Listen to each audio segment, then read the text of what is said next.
দেখা শেষ, নতুন বাংলাদেশ দেখা শেষ, সবুজ বাংলাদেশ দেখা শেষ, ডিজিটাল বাংলাদেশ দেখা শেষ।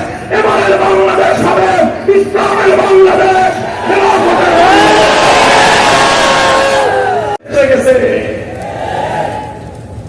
ভারতের মতো বিশাল সাম্রাজ্যের আশ্রিতা কৃতদাসী শেখ হাসিনাকে বাংলার মসনদ ধরে রাখতে পারে নাই। তৌহিদি জনতার রুদ্ধশ্বাস কতটা শক্তি রাখে জুলাই বিপ্লবের দিকে তাকিয়ে দেখেন। অনেকে বলবেন জুলাই বিপ্লব কি ইসলামের বিপ্লব? আমি বলি যে না, জুলাই বিপ্লব ইসলামের বিপ্লব নয়। যেমন 2013 সালের বিপ্লব জুলাই বিপ্লব ছিল না। 2013 সালের শাপলা চত্বরের বিপ্লব জুলাই বিপ্লব ছিল না, তবে সেটা জুলাই বিপ্লবের ভিত তৈরি করেছে। মনে রাখবেন 2024 জুলাই বিপ্লবের মাধ্যমে বাংলার তরুণ ছাত্র জনতা এক নতুন প্রেরণা তারা অর্জন করেছে, নতুন সাহস তারা বুকে সঞ্চয় করেছে। জুলাই বিপ্লবে প্রমাণ হয়েছে বিপ্লবের জন্য কোন রাজনৈতিক দল লাগে না। জুলাই বিপ্লব প্রমাণ করেছে বিপ্লবের জন্য কোন বড় নেতার প্রয়োজন নাই।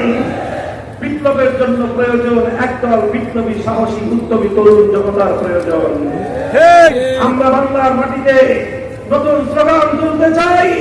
বাংলার মানুষ অনেক রকম বাংলাদেশ দেখেছ, আমরা একবার সোনার বাংলাদেশ দেখেছি, স্বর্ণ কিছুই খুঁজে পাই নাই। নতুন বাংলাদেশ দেখেছি, পুরাতন বস্তা পচা ছাড়া আর কিছুই পাই নাই।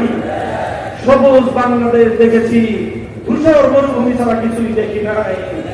ডিজিটাল বাংলাদেশ দেখেছি, বাংলার পানি থেকে কোটি কোটি ডলার পাচার করে বেগম করা ছাড়া আর কোন ডিজিটাল আমরা কোনো কিছুর উন্নতি দেখি নাই।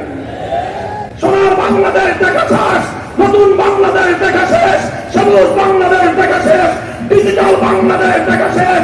এবারের বাংলাদেশ হবে ইসলামের বাংলাদেশ।